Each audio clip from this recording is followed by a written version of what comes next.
Hello out there everyone, and welcome once again to Ruby's Classic Cooking. And today I'm making date bread, something I haven't made in a very long time. And I will just plunge right into my recipe. Right here I have 2 cups of chopped dates. I took my dates, which were supposed to be pitted, and I chopped them in half. Then I cut each piece into about 4 pieces. So making sure that they haven't missed any pits in the process, because biting into a date pit, not something that you want to do. You can take out a $400 filling just like that. That's the voice of experience talking. Anyway, I've got my dates in here, and I'm going to add 3/4 of a cup of boiling water. Now I'm going to put the recipe for this down at the bottom of my description file, so don't worry if you don't catch all the numbers here when I'm doing this. Now it says to just kind of like mash those together and let it cook for a little while to soften your dates up. What you're doing is rehydrating your dates and getting them nice and soft and kind of jammy. Well, anyway, I'm not going to cook them, but I'm going to put them to one side till they cool off and get the water absorbed in them. See how that looks? Just like water laying on top of it there right now. So we'll see how that looks when I'm ready to use it. Oops! Don't clunk your loaf pan on the way by. Alright, I've preheated my oven to 350 degrees Fahrenheit, and I think that's 205 Celsius, but it'll be in the recipe description file down below, so don't go by that. I've greased my loaf pan. This is a stoneware one, so it's a little heavier duty than if you have a Pyrex glass one, or if you have a metal one, or if you are an antique collector and have a Corningware one. They're pretty hard to find. I actually have 2 of them in my cupboard. So anyway, this is a little thicker than most, so I'll probably cook this an extra 5 minutes or so in my oven. Anyway, I like to have, personally, my preference for a loaf pan. Sometimes you buy the cheaper metal ones and they're actually folded, so you actually have a fold line in here. I find that catches your batter in those little folds there, and I just like one that's seamless inside, whether it's metal or glass, tempered glass, or it's or stoneware, or whatever it's made out of. Anyway, okay. So now I'm going to proceed on here with my recipe, and in here I have 2 cups of all-purpose flour, which would be in the UK that would be hard flour, I believe they call that, and in the United States that would be bread flour, because my all-purpose is also made from hard wheat, so it's like a hard flour. Okay, now on the next things here. See my recipe here, my ancient, well, sort of ancient purity cookbook. This is the hardcover version. There's another even older one that I have that dates from the 60s. This one's from the 70s. It's the new one. So, 2 cups of all-purpose flour, a half a cup of sugar. Here's my half a cup of sugar. A half a cup of sugar. Now here I'm using a dry measuring cup, as you can see, not a liquid one. Okay, that goes into my flour. All right, and now 2.5 teaspoons of baking powder. Now, baking powder, not baking soda. There's a big difference in it. The chemistry is different in the 2 of them. So you don't want to screw up the chemistry of your bread. Let me tell you. This is a quick bread, and because it's made in a loaf pan, and it's called a bread, but you don't have to wait for it to rise because there's no yeast in it. So they're known as a quick bread or a tea bread. So let's see. And a half a teaspoon of baking soda. Now this is soda, which is a completely different animal from baking powder. So baking powder and baking soda go into this recipe, and a half a teaspoon here goes in. There we go. And a half a teaspoon of salt goes in here too. So usually I don't, sometimes I pour this over here like this. Oh, I think I'll pour it over this other bowl. See, then that happens. I just take the salt I need and put it in here. That's what I throw away. That's probably 1/4 teaspoon of salt that what had gone into my recipe that I don't really want. Anyway, okay. Now this, I'm just going to take my, I'll take this because it's dry, and I'll just kind of beat that around a little bit just to combine them. It says to sift it. And if you're a real purist, you can put it through a flour sifter. If you're a beginner, just mix it together a bit like this to make sure that it kind of looks homogeneous. All one. There we go. Here we are. Ta-da! That's all my stuff is mixed in there.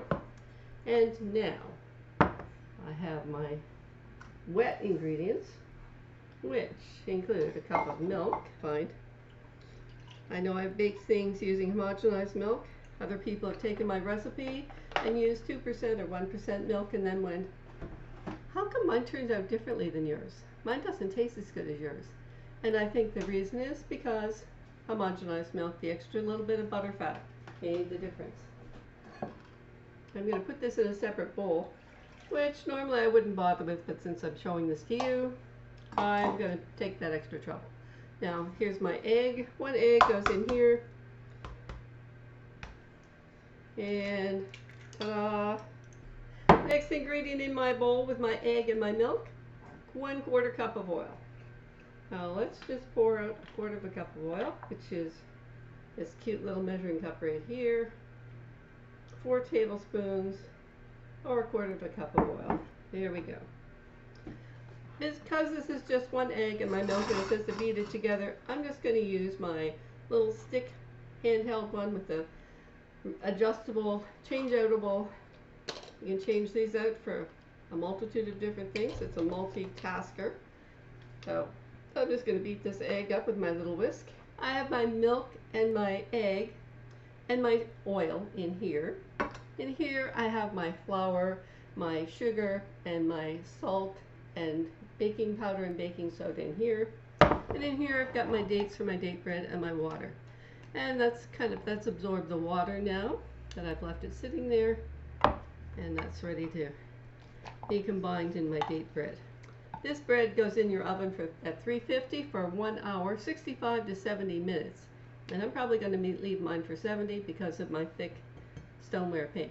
Okay, now, next instruction said add the date mixture and the liquid to the dry ingredients. Okay, so date mixture is going in here on top of my flour and baking powder, etc. My liquids are going in there now. There you go. Pour that right in there. And now, you notice today, I'm just using my wooden spoon and my spatula, because this doesn't really take a whole lot of mixing together, except for beating the egg. Now I'm just going to stir this together. You see what I'm doing here? You're just combining your wet and dry ingredients in here. And it didn't say to make 3 liquid and 2 dry or anything else. It just said dump it in there, so that's what I did. Your batter will be lumpy. Of course it will be lumpy. You've got all these blessed dates in there. I have a story about my wooden spoon to tell you. Oh my goodness, it must be close to 45 years ago now. I was shopping at the Halifax Shopping Center in downtown Halifax one day, and they were doing a demonstration of pioneer crafts, that sort of thing, you know. It was a lady who was weaving straw and making straw hats. Wow, just like Anne of Green Gables. And her husband was carving wooden spoons, and he was using sticks of kindling wood.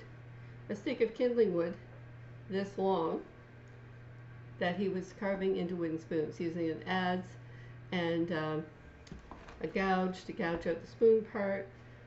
He just kind of made the rough outline of the spoon with a pencil on the smooth side of the piece of kindling wood.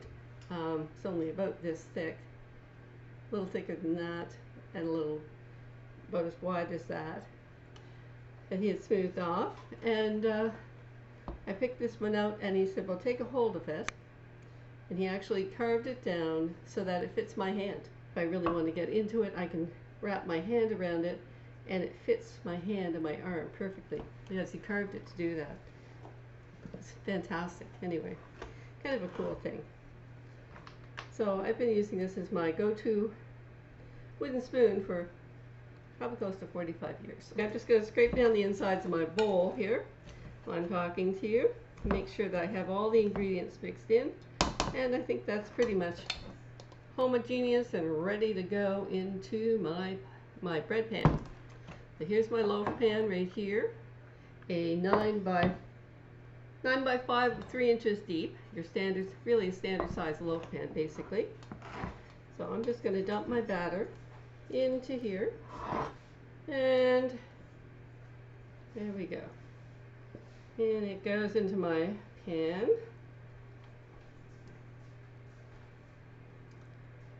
And there it is in my pan. I'll just show you that in a second, what it looks like. And I'm going to pop that into my preheated 350-degree oven. Like I said, all the metric equivalents and everything will be in my recipe in the description below. When I get this posted to YouTube, that's where it'll be, in the description file below. Yeah, let's go along the way. Give it a little shake around. You want to make sure it's level, pretty much level across there, even if you have to give it a few bumps. And there you go. There is my bread in the bottom of my pan, nice and kind of level it off. And I'm going to bake that now, like I said, 70 minutes in the oven.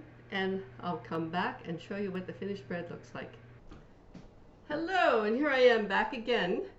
And my bread, as you can see, is hot out of the oven. And I will test it to make sure it's done. Now, you can use a toothpick, or you can use a cake tester if you happen to have one. You just kind of poke it down into the bread and look at it, and it's clean. And my cake tester can go down a lot deeper into the bread. And there we go. Clean. And that's a good sign because that means my bread is cooked. So, now, this has this handy little thing on the end that I can use to encourage it to loosen my bread a little bit before I try to remove it from my pan.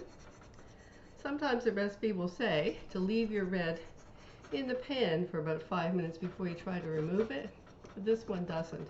Sometimes it'll say to line your pan with parchment paper so that your bread will lift nicely out of the pan. That I didn't do this time, but that is a good idea sometimes when you're working with breads of this nature, because this is more like a cake kind of bread than a yeast bread. The yeast bread's probably going to come out without any problem. Now I'm just going to move this towards me and tilt this out of the pan and keep your fingers crossed that it comes out perfectly.